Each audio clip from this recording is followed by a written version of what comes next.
All right, what's up? Welcome in. GC Live, Wes Mitchell here. Chris Clark, as always, brought to you by our good friend Clint Hammond of CMG Home Loans. As we told you last week, Clint has entered the transfer portal. Different logo, different company, still same great service from Clint if you're in the market to buy a home. Of course, like we always tell you, hit up our guy Clint. You want more information, clinthammond.com. You want to call him, you want to chat, 803-422-6797. NMLS number 71597 for Clint. And again, if you're not in the market for a home, this is not for you. All we ask is that if you are considering home ownership or buying a new home, just give Clint a chance to earn your business. He is a mortgage guy here in the Columbia area, but can help you throughout the state of South Carolina and beyond. Great dude, great Gamecock, great supporter of us. Hopefully, you all can support him as well. Chris, lots going on, man. It was dubbed a potential big recruiting weekend for South Carolina.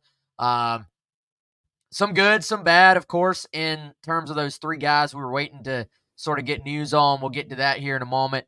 And then 3 practices so far for South Carolina. I think they're off today. Media got to see a little bit the first 2 days. No media on Sunday. I was just looking, media will get to see 4 sessions, 4 periods on Friday. So that'll be the next time we're out there. Some players will speak tomorrow as we sort of get into the throes of camp and pads go on. And really we start to dive into this thing, man. So it is here. We're not quite on talk about Old Dominion stage yet, but we are starting to maybe get a little inkling of an idea on some of these position battles and where they're headed.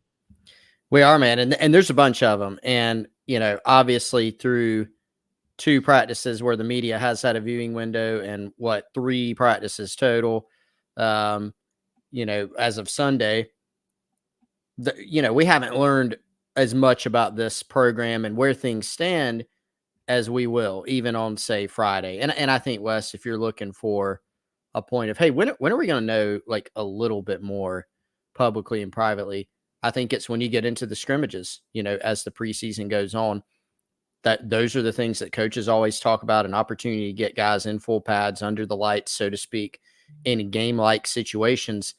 That's when you really start to get a better sense of what you got. So not there quite yet. A lot of we knew going into preseason camp, a lot of position battles, offensive line, wide receiver, backup spots at running back.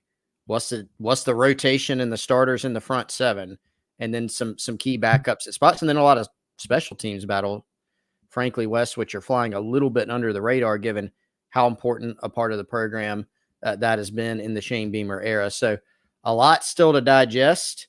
Did you have, by the way, maybe a main takeaway from the first, I don't know, what'd you get, 6 sessions of practice? I'm gonna turn the tables on you. Did you have a main takeaway from it?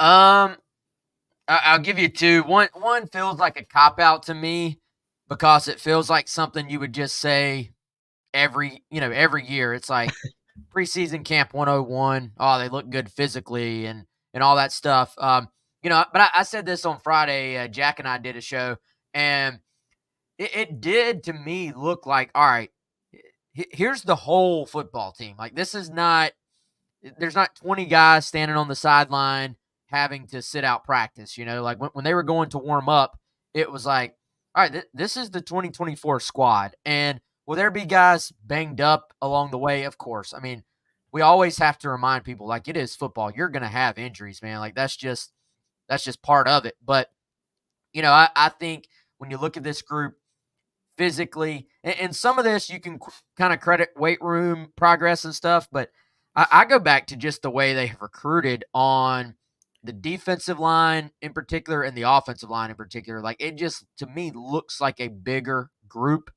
That maybe extends a little bit over into some of the other positions as well when you start talking about the length of the guys in the secondary that have a chance to play, the athleticism of the linebacker group. And, I think it's easy, too, to kind of get focused on the newcomers, and then you sort of start talking about those guys. And, I think it's like, all right, obviously a guy like Debo Williams is going to be really good for South Carolina. Like, we know what he's done. We've seen him. So I think a lot of times this time period for me and from like a media standpoint, it's like, all right, who are the newcomers, particularly the young guys that we need to be talking about? And, I'll tell you, I think we're already starting to hear a little bit of buzz about some younger guys that were on the radar, Chris, but maybe weren't quite at the top of the radar or weren't quite um, somebody we had circled yet. And to me, I would look at Vandravius Jacobs as a guy that I think you're starting to hear a little bit more buzz about. We know that receiver room is going to be an interesting one to see play out. And then, I'll tell you what, tight end Michael Smith. This dude, I got a sort of up close look at him at a drill they were doing.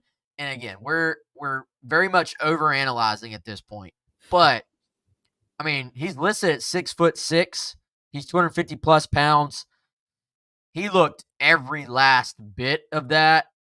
Moves very smoothly, moves well.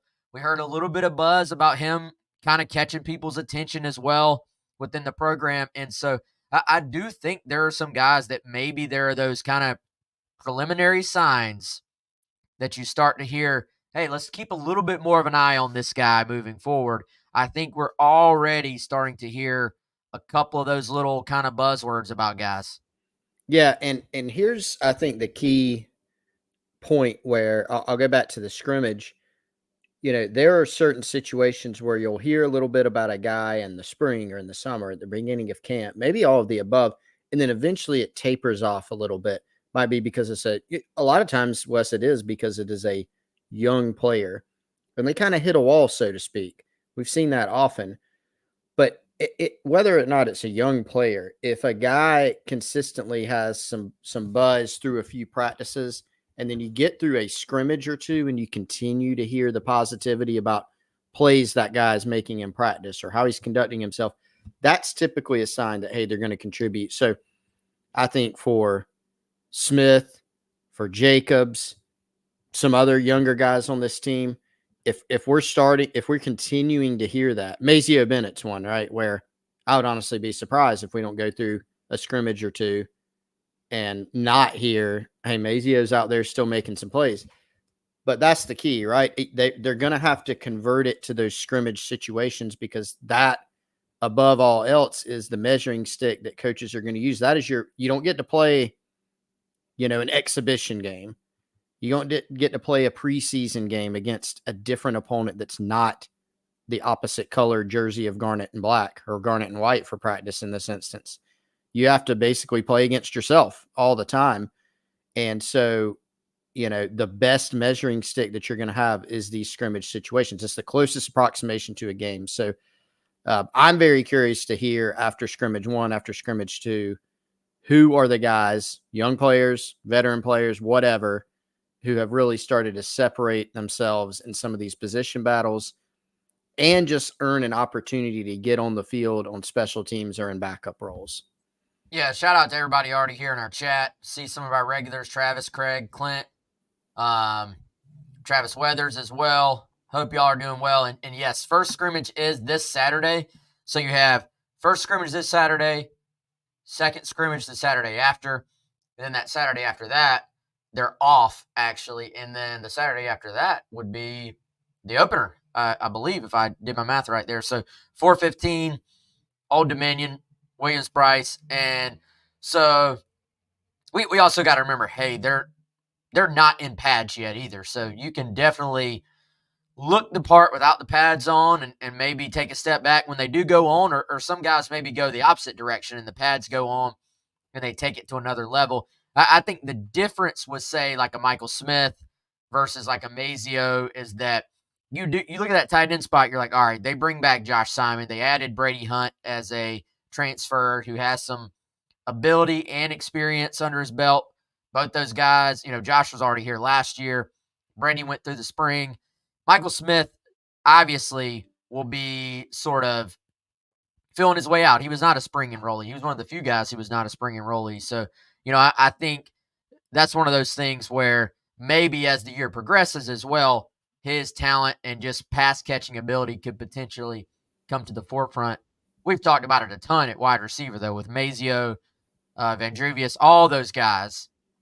I mean, it's there for the taking. I talked to several of the wide receivers at Media Day on Thursday and talked to Mike Fury, and there's a certain amount of excitement, I think, when you're one of those 7, 8, 9 guys and starting roles are completely up for grabs. Backup roles are completely up for grabs. It's not like you're sitting there going, there's a Leggett or there's a, even if you came in a couple years, a Josh Van who was the leading receiver the year before, or, a Juice, like, I think you look at that spot. If you're coming in, you're like, man, I have a shot. I have a chance to play and play right away. And Jacobs, Chris, it's going to be very intriguing there because when they took him, he has 4 years of eligibility left. This is not a Delvon Campbell situation where a guy's coming in with 1 year. I don't think you put the expectations on Jacobs as like, oh, he has to play this year. But would that be a nice boost for Carolina if he was a guy who just was, it was kind of too good not to play? Like that maybe gives you a bonus. I looked at him, I sometimes talk about like my wild cards for a position. I looked at Jacobs and as far as returnees, Tyshawn Russell. Those are kind of like my wild cards. Like they have ability, they have upside. If they put it all together, they could potentially take some snaps away from some guys that maybe we had circled ahead of them at one point. Well, and that's a much better situation to be in from a depth and competition standpoint, where you're saying, hey, if this guy plays, he's just earned it. He's just better than some of the returning guys or the guys with more experience or some of the other transfers, as opposed to this guy's playing because he's the option, or he's a slightly better option. And really, I think the gap from starters to 4, 5, and 6, and from 4, 5, 6 to 7, 8, 9, that's probably going to be a thinner line in the pass, which is a better thing for this team.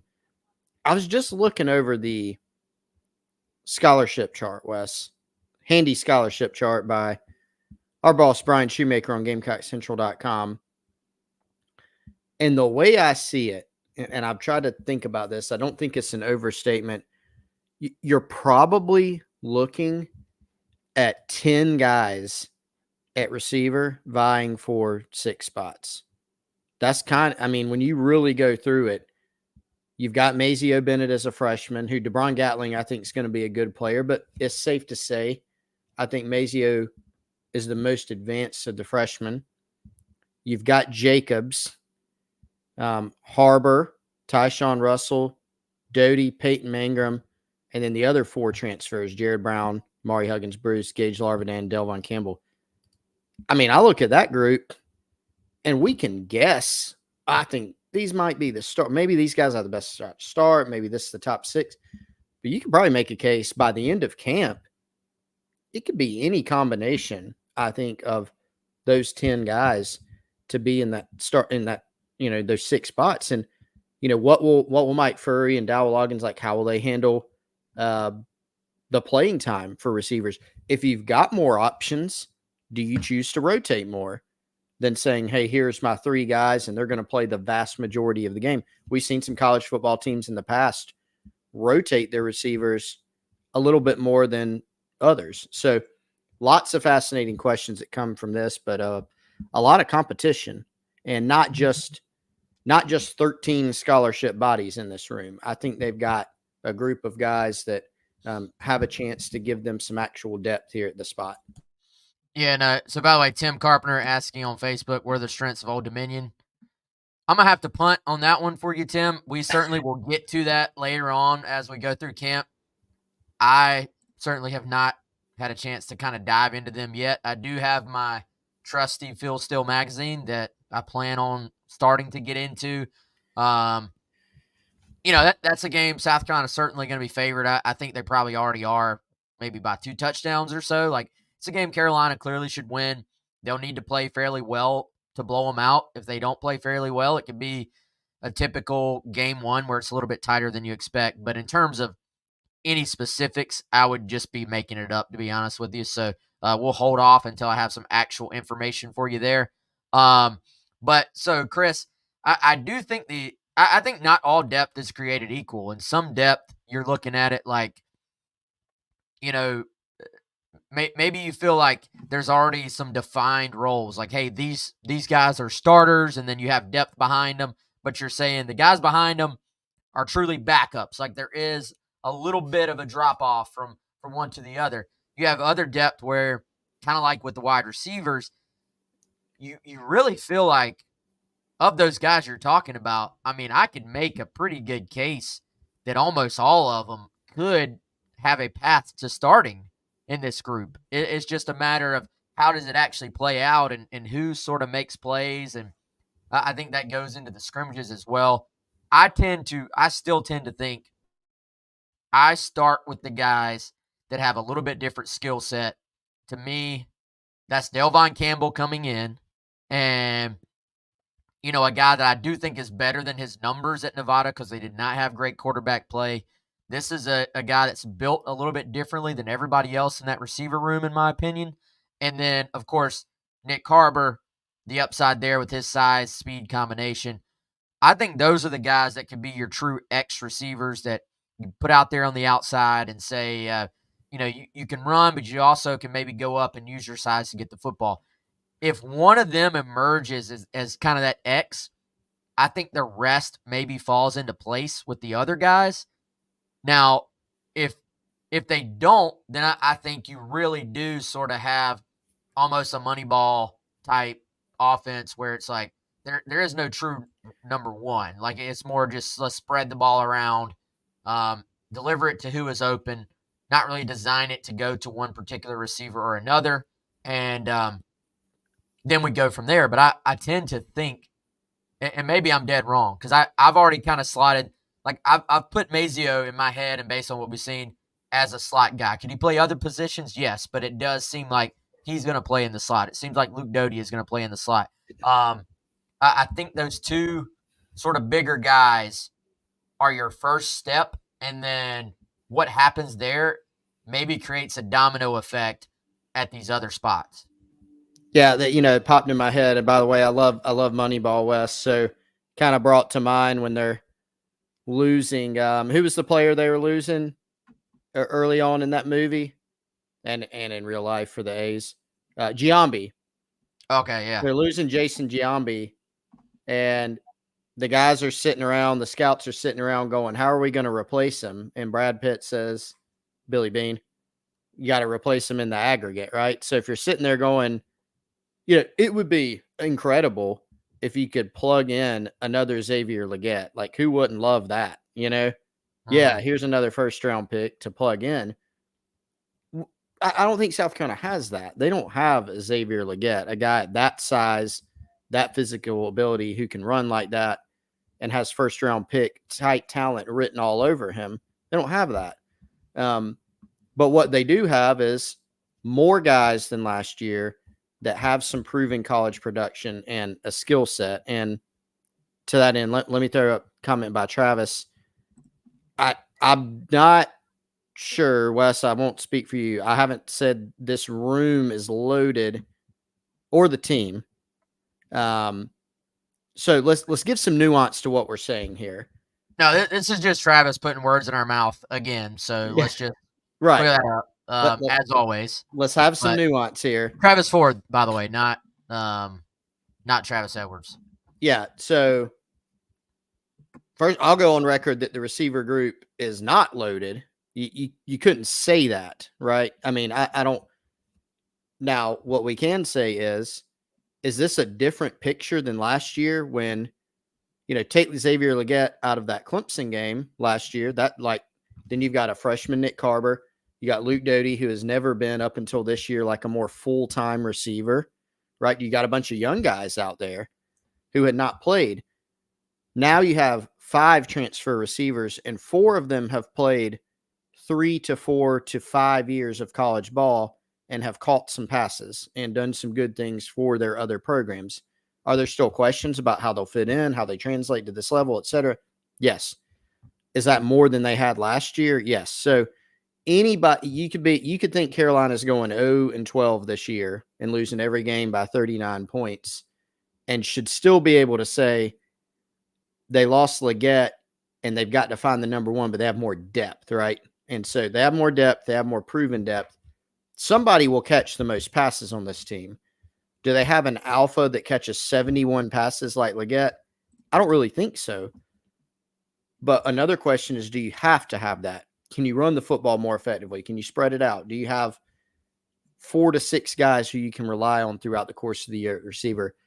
I think that's the key, right? So when we're talking about improvements to the team, that doesn't mean we're saying the team's loaded, that they're winning the college football playoff, winning the SEC. You can talk about improvements and you can talk about concerns. And I think we try to talk about both of those here on the show. Well, and your opponents are potentially improving, getting better or getting worse as well. And so ultimately you don't find those things out. You're kind of in your bubble here until you get to go play other teams and see how you match up, I think. So we're really talking about these things in the confines of what the position battles look like within the South Carolina roster and within these various rooms. And, we'll see what happens. I do think there is a sense that this is a much deeper team, but then there, to me, is a sense of who emerges, and I'm not necessarily saying it even has to be at these position groups, who emerges as your Spencer Rattler, your Xavier Luedecke, your, even Marcellus Dial, who I would say quietly, actually, I think had a better year last year than he was given credit for by a lot of people. But, you had some proven commodities going into last year in terms of, what these guys have done, and they're borderline superstar guys. I think you can have depth without having those difference makers. And to win in this league, you either have to have difference makers and some injury luck to where your difference make I've talked about this. Not all of those Spurrier teams were that deep at every position. Sometimes they were holding on for dear life, honestly.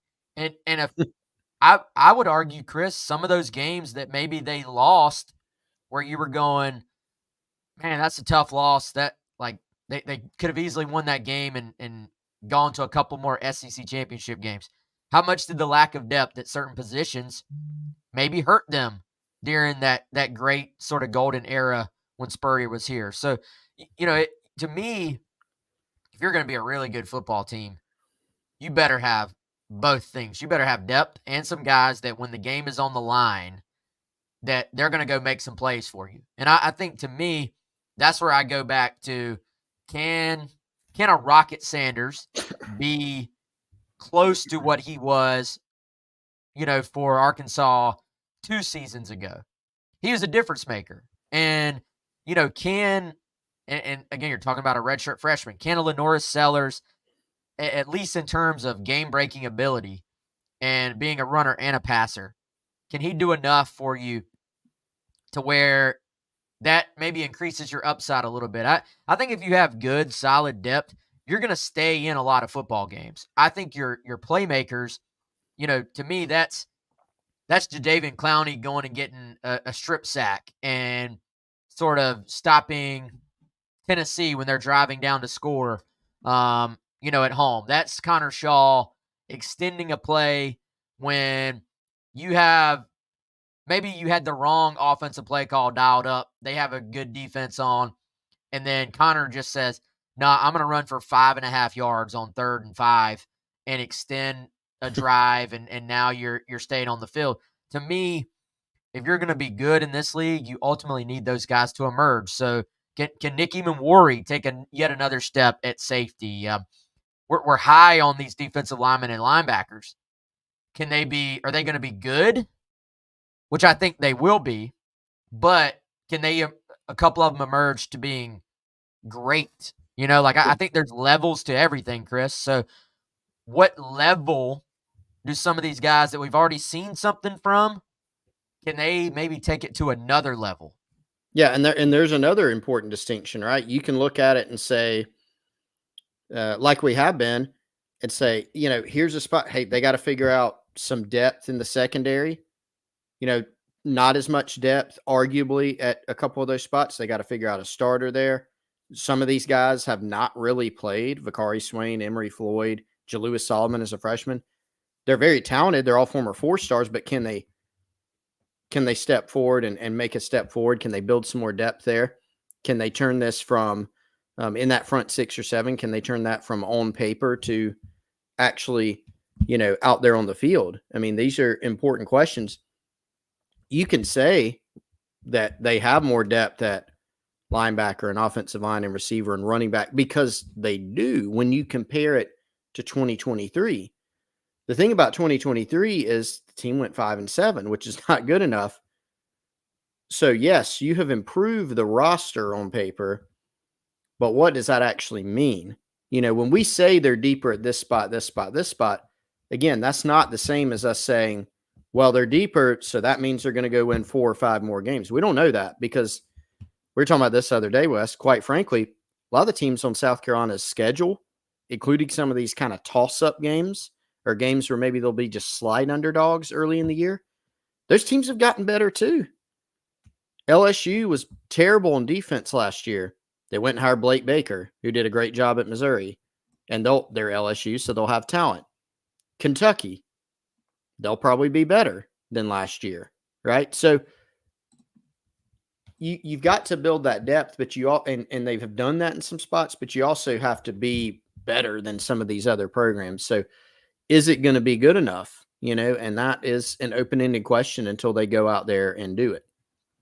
Yeah, man. So you were talking earlier a little bit about some of the under-the-radar, maybe position battles or storylines, and I was trying to sort of catalog in my head, what are some things, like I feel like we've kind of got our de facto talking points for the preseason right now. It's like, I mean, depth. Don't play a drinking game with the word depth. Like, you're going to be out of your depth if that happens.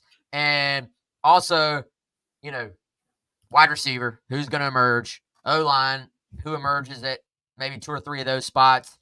And then defense, more veteran group, much improved, blah, blah, blah, blah.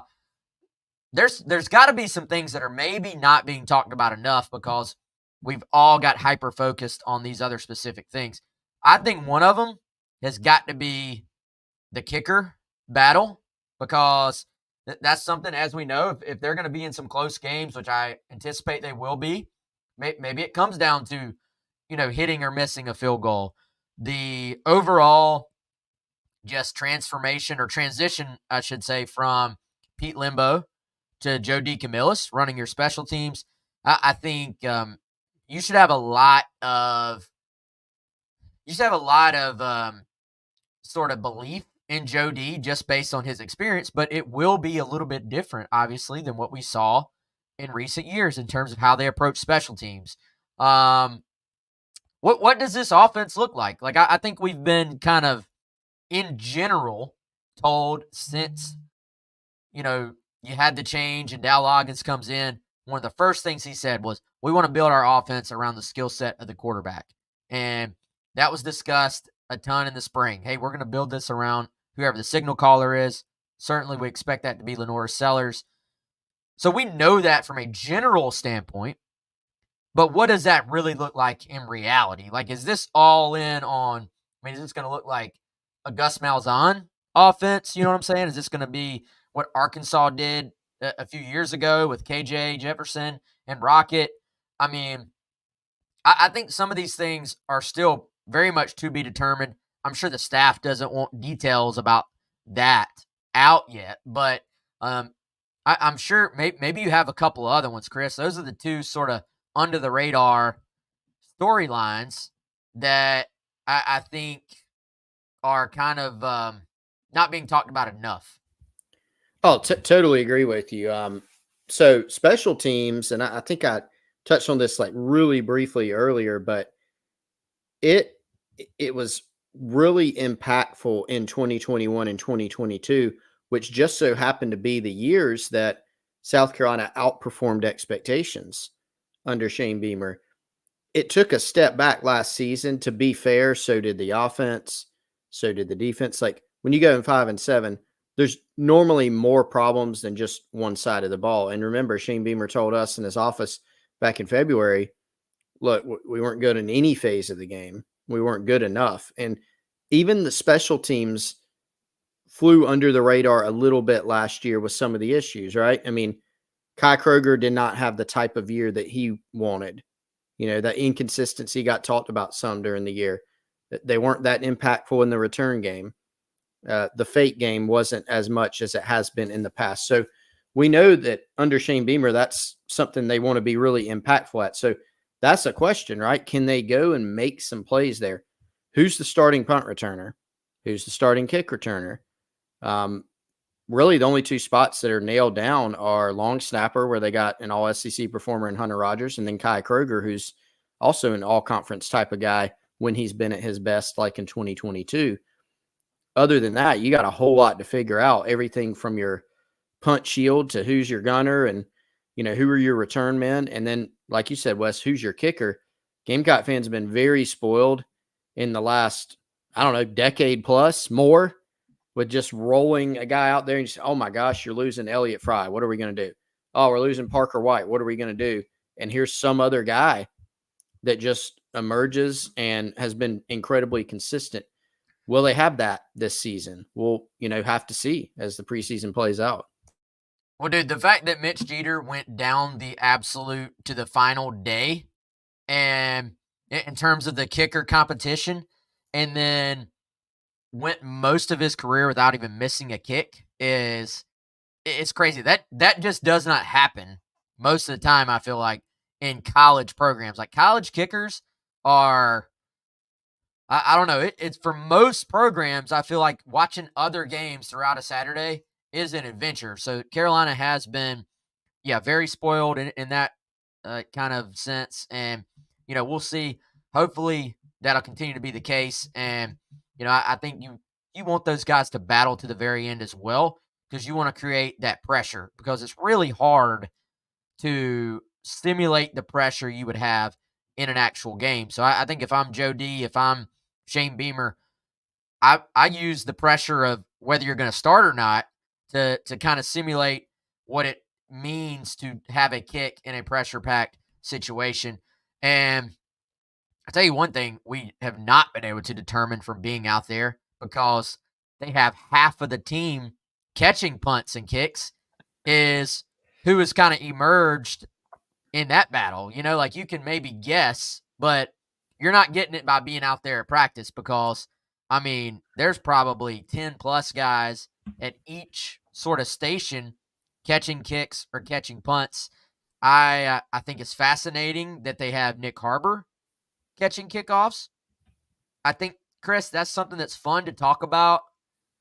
We still don't know if that's just, let's put him back there in practice and let's see what happens, or is that a real possibility? Because again, there's so many guys that are back there catching kicks and punts in practice when we've been out there. It was interesting. Before practice started, when we had media day, I called up with Joe D for a few minutes and asked him specifically about returners. And kind of the question was kind of couched as like, how many guys are you going to audition? And he didn't give a number, but he kind of said a bunch. And that's what you have observed. I saw your list on Gamecock Central, West, and it seemed like it was 10 guys each, maybe at least in those different roles. But I will say this, and I'll put this firmly in the for what it's worth category. Heading into that, the next day they were about to start camp. This is on a Friday. I think they start practice or whatever the days were. I get them mixed up. I'm bad with dates, Wes. It started on Friday. Started on Friday. There you go. So the day before practice one, he did bring up a few names, and they were, in terms of kick return, he did say, yeah, we're going to have Nick back there and, try that.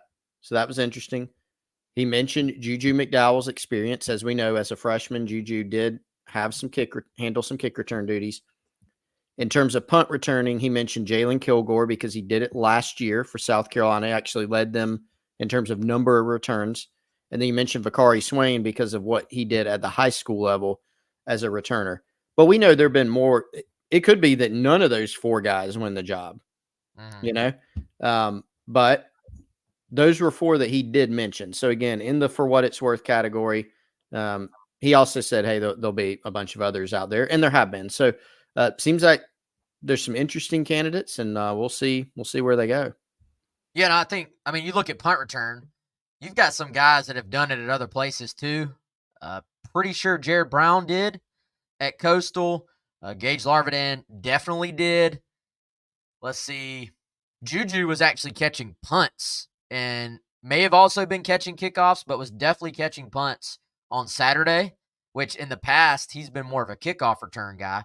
And I do think that is a different skill set. I don't remember if I talked about this on this podcast or on the radio show, but Harbor does. Now, the size, I don't know if I've ever seen a 6'5" kickoff returner. And I thought, well, who's the tallest kickoff returner I can just think of off the top of my head? And I thought Cordell Patterson, who was a Rock Hill guy. And, you know, Cordell was like 6'2". And so he looked tall returning kicks and is still 3 inches shorter than Harbor is. Now, I'll say this. Returning kicks, though, like that, if you had a long stride, like 100-meter type runner, you would want them returning kicks, not punts, because that's a role where you can catch the ball without the defense or without the coverage already being sort of on top of you, and you can gain your speed. Also, catching kicks, very easy. Catching punts, very difficult. You know, kicks, again, you don't have somebody in your face, and it's an end over end. It's, I don't want to say doing anything in front of 80,000 people is like easy for an average person, but for a college athlete, catching kicks, not a struggle at all. Catching punts, though, when it's shot up into the lights and you have a guy bearing down on you and you have to decide, am I going to fair catch this or not? To me, that takes Chris, that takes a special type of mindset to be a punt returner. So it does. Anyway, yeah, Nectarius asked, did Xavier ever return kicks? I mean, I guess you memory hold the one shoe. The one shoe touchdown. Didn't he peace out as he took it to the house against A&M? He lost the shoe, he gave the peace sign, and he was off to the races. That was awesome. And to be completely honest, when we heard Luedecke is working at kick return, I was like, that's an interesting move. And then you watch him actually do it, and you're like, okay, why would I even halfway possibly question Pete Limbo on something like this? You know, like I feel stupid for even thinking that's kind of weird. Obviously, was a great returner for them.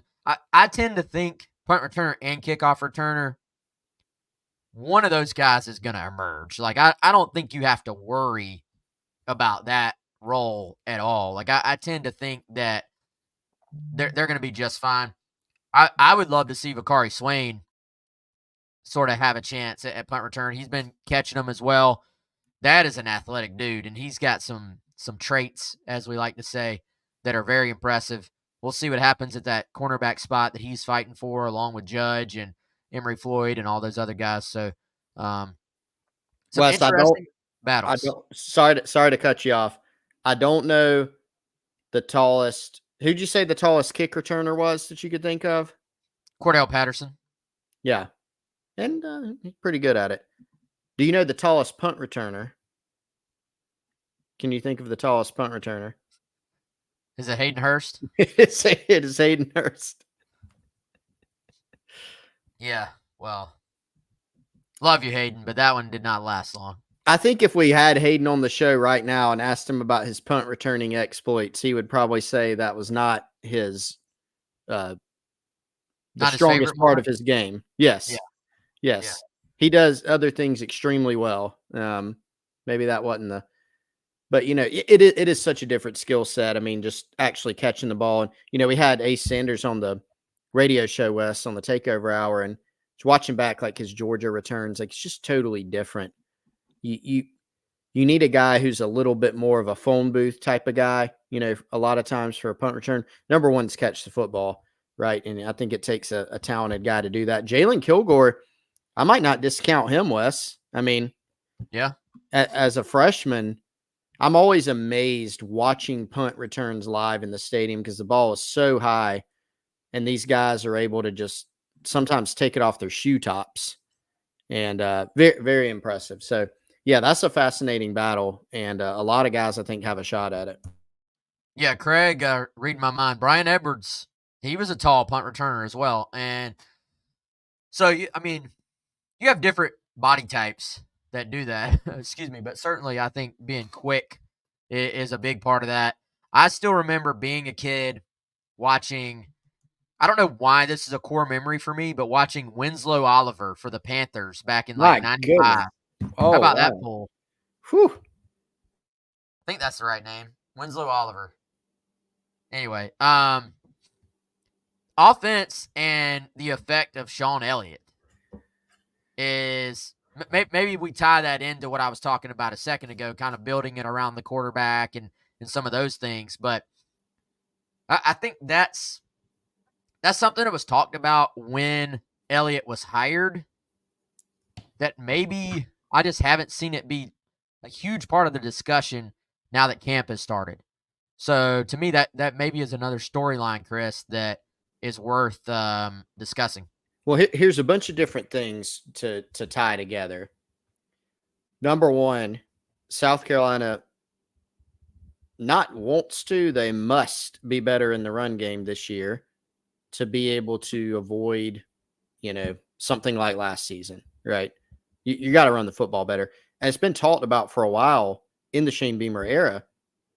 Every year there's been some things that Shane Beamer looks back on the previous year and really hones in on. Like one last season was after 2022, despite having a good year, better than expected year, he said, we were embarrassing turning the football over. So in 2023, somehow they were better in that department, but struggled in others too much to where it didn't quite matter as much.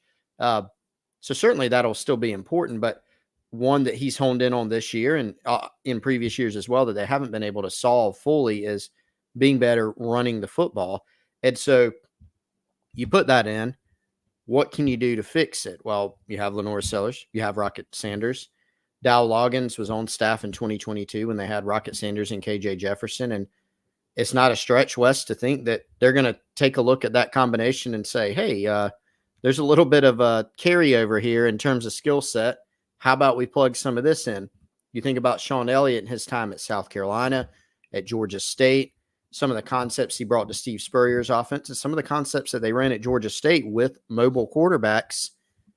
I think there's a good chance that in games we see some of those concepts. So probably some new things that we're going to see on the field this year that we didn't see as much with Spencer Rattler because of the skill set differences.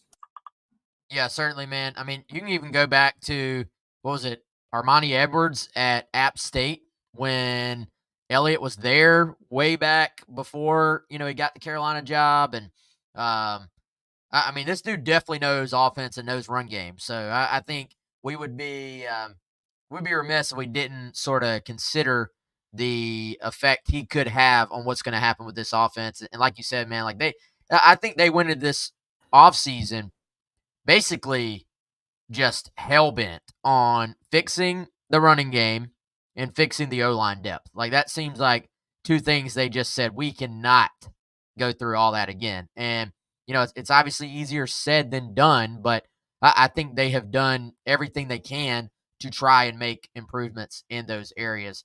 All right, y'all, I think we're going to get out of here a little bit early today. My voice, I'm just be honest, my voice is like going. It's going away. So real quick though, Chris, do you want to? I gave some thoughts on Kendall Daniels on Friday because he had just committed. Do you want to give some thoughts on Kendall and just the weekend that was with, of course, Jalen Gilchrist and Jared Smith going to Maryland and Auburn respectively? Yeah, and let's address the two that they did not get at first. I mean, those had really obviously tightened up, Wes. I mean, you look at it can't be classified as a shock that Auburn has made a run for a big time in-state prospect because, man, if you go up and down the list of the top prospects in Alabama for this cycle, this doesn't lessen the sting for Gamecock fans because they've led for Smith in the past for sure. Auburn's doing extremely well, and they've kind of gone into we're not going to lose that guy mode with some of the in-state guys. Now, stay tuned, keep posting. I don't know what will happen there, but I know Carolina and Sterling Lucas will continue making a run there, and we'll see what happens. Jalen Gilchrist, Maryland made a big run there as well. That's a guy that, again, Carolina led for a while. There's a long-standing relationship there. That one to me has a little bit more of a feel of he'll probably stick with Maryland, but again, we'll see where it goes. Kendall Daniels, another long-time target that they were able to get in the boat. Very interesting prospect, plays at a great high school program, former teammate of freshman linebacker J.R. Johnson for the Gamecocks. Big, rangy, free safety. Sometimes West, Torian Gray will take these big, long guys and make them into corners. Daniels looks like a safety type all the way to me. He's got range. He can play the run. He can play the pass. And somebody that they've seemed to like for quite a long time and have been in good shape for since the spring game, but they had to get it closed out, which they did this weekend. Yeah, had to get to the finish line. And, I mean, as we saw with those other two guys, when the finish line is in view, I feel like that's when things tighten up because everybody knows where they're trying to get to. And, you have the NIL resource side of things as well. And it does get tight. So they were able to close that one out. And I think a great get for them, and a guy who I think you look at what they could lose from the DB room after this coming season and maybe a chance for Kendall Daniels. I think he's an early enrollee as well, or at least projects to be. I think a guy who could come in and play pretty early for South Carolina when you look at the skill set there. But, all right, yeah, like I said, we're going to get out of here. Now that the season is here, you will see more shows from me and Chris pop up. We'll have plenty more to talk about, plenty more to get to as preseason continues, and, of course, as the season hits as well. For Chris, I'm Wes. We'll see y'all soon.